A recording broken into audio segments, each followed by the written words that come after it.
Alors, Amy Bedell, it is I, French Trump, wishing you the very happy 43rd birthday on the November the 22nd. Amy, hey, it's just me, Paula Poundstone, along with French Trump, wishing you a happy 43rd birthday. I'm so glad I got to you before you turned 50. Whew, what a relief. You know how people make such a fuss about when there's a birthday that ends in a zero? You know, they'll be like, oh, that's a big one. Oh boy, that's a tough one. Mercifully, I never really fell for that, except for when I was gonna turn 50. And maybe a little bit when I was turning 30, but really when I was turning 50. I never said the words out loud. Nobody knew that I was feeling this way. But I really did think that somehow turning 50 meant you were sort of going to go through something, like on the exact second of 50 years since you came onto the earth, that you were going to have some sort of, I don't know, it was like some sort of portal into another part of life, and there was going to be a collision of memory and experience and regret and emotion, and nothing like that happens, Amy. It's pretty much like driving over the Alabama-Georgia border. If you liked it on one side, you'll probably enjoy it just fine on the other. Obviously, that applies to each and every birthday. Oh, do you hear that? Did you hear that tinny sound? That was my cats licking the lid of the cat food can. When I feed the cats in the evening feeding, it's canned food, and I bang the cans out into bowls, but cats being cats, I could never get all the food out of the can, even with a spatula, as well as they can with their little tongues. And then they like the juice on the lid. So I leave the cans, the bowls, and the lids down for them. And then I listen to the jingle jangle of happy cat tongues for hours. So I heard it's raining and locked down in Portland, and also I heard that you have a pompous, shitty boss. I was going to say most bosses are pompous and shitty, but I'm a boss. And of course the boss, he's a boss. So yeah, maybe that was just a generality that's unnecessary. I think just you have a pompous, shitty boss. I used to, one of the most happily employed I ever was, and now I'm self-employed. So talk about a pompous, shitty boss. Whew! And when my boss calls me in to talk to me, I can tell by the look on her face that it is not gonna go well. But I used to, years ago, work at a salad bar restaurant in Boston, back when salad bars were cutting edge. It was before they were demoted to the sizzler status.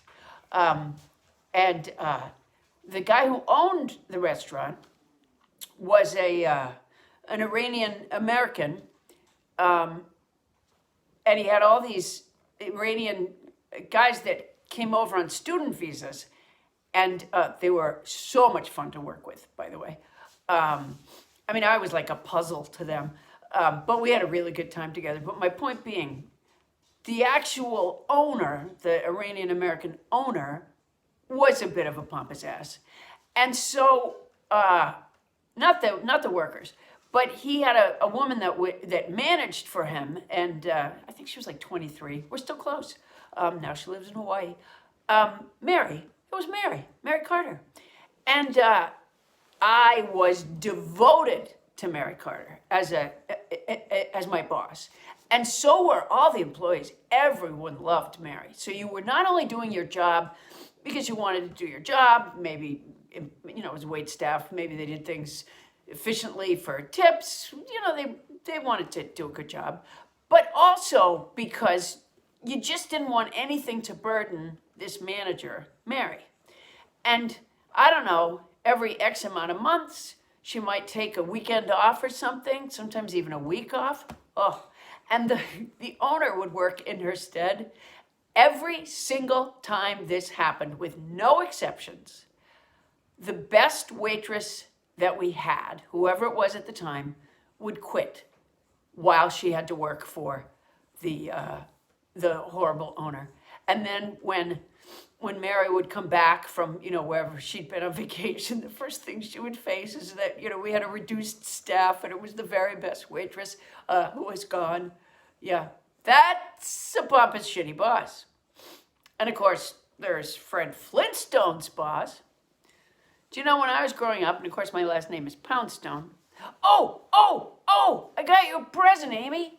It's this cat. It's my cat Brittle. I want you to have her. She bites. Oh, Amy.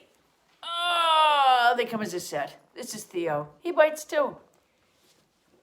And he also likes to fight with this dog right here. That's Mo. Mo!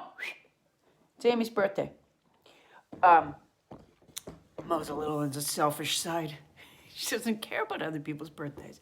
She only cares about her own. All right, there was a point to all this. Oh, so my last name is Poundstone. When I was growing up, hold it. It's not COVID. I'm allergic to cats. I have a kitten stuck in my throat right now. When I was growing up, we lived in a cul-de-sac, and which is not a sack, it's a circle. And the people across the cul-de-sac from us were the Slates. The Poundstones lived right near the Slates. And I didn't put that together because Mr. Slate was Fred Flintstone's boss. I didn't put that together until well into adulthood did I realize that the Poundstones had lived across the street from the Slates. My life is full of literary references, Amy. All right, it was so nice talking with you. I hope, I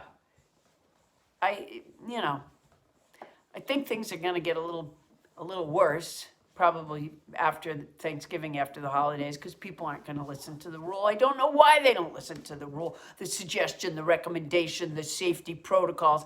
I don't know why, because we're Americans. We're idiots. But it will get better eventually. This is the year of reduced expectations for birthdays. But next year, whoo, what a blowout. Mo and I can't wait till your birthday next year. Take care.